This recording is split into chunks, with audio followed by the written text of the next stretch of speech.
Afternoon to all.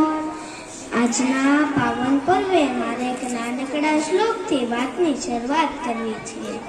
ગુરુર Brahma ગુરુર Vishnu ગુરુર્દેવો Maheshwara ગુરુર સાક્ષાત પરબ્રહ્મા તસ્મૈ શ્રી ગુરુએ નમઃ.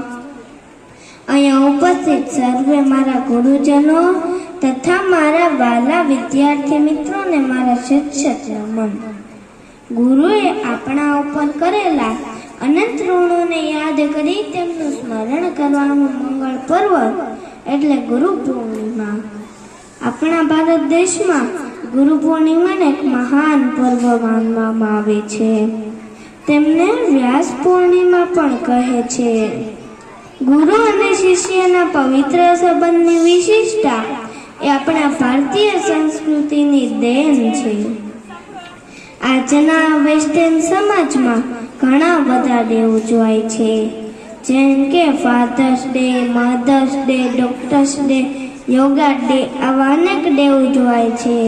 પરંતુ ભારતીય સંસ્કૃતિમાં ગુરુ પૂર્ણિમાનું પર્વ એટલે શિષ્યના જીવનનું અત્યંત મહત્વપૂર્ણ પર્વ. જીવન આપે તે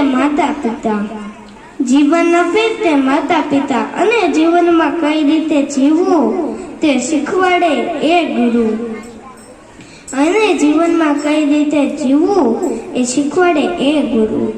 આજના યુગમાં આ યુવા પેઢીને એમ થાય છે કે આપણી પાસે તો ગૂગલ છે, તેમાં સર્ચ કરીને બધી જ માહિતી મળી જશે, તો આપણે આ ગુરુની શી જરૂર?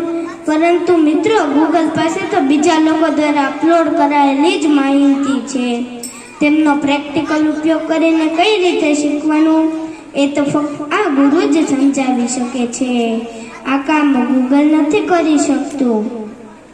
મનુષ્યના જીવનમાં કોઈ પણ ક્ષેત્રે કાર્ય સિદ્ધ કરવાનું હોય તો સૌ પ્રથમ ગુરુની જરૂર પડે છે.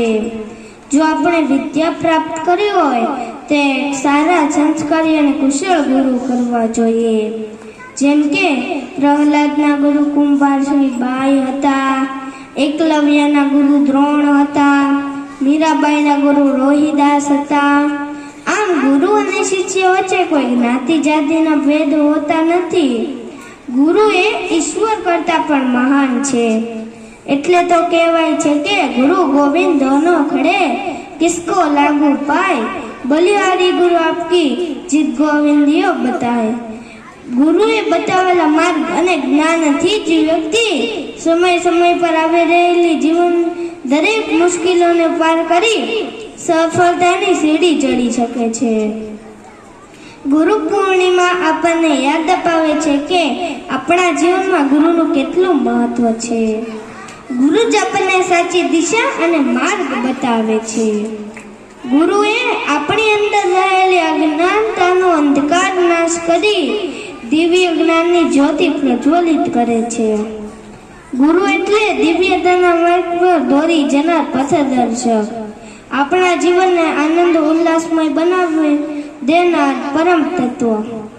ગુરુ એ પોતાના શિષ્યને સર્વસ્વ આપે છે, પણ સામે શિષ્યની પણ ફરજ છે કે ગુરુની આજ્ઞા પાળવા માટે કુરબાન થવું જોઈએ.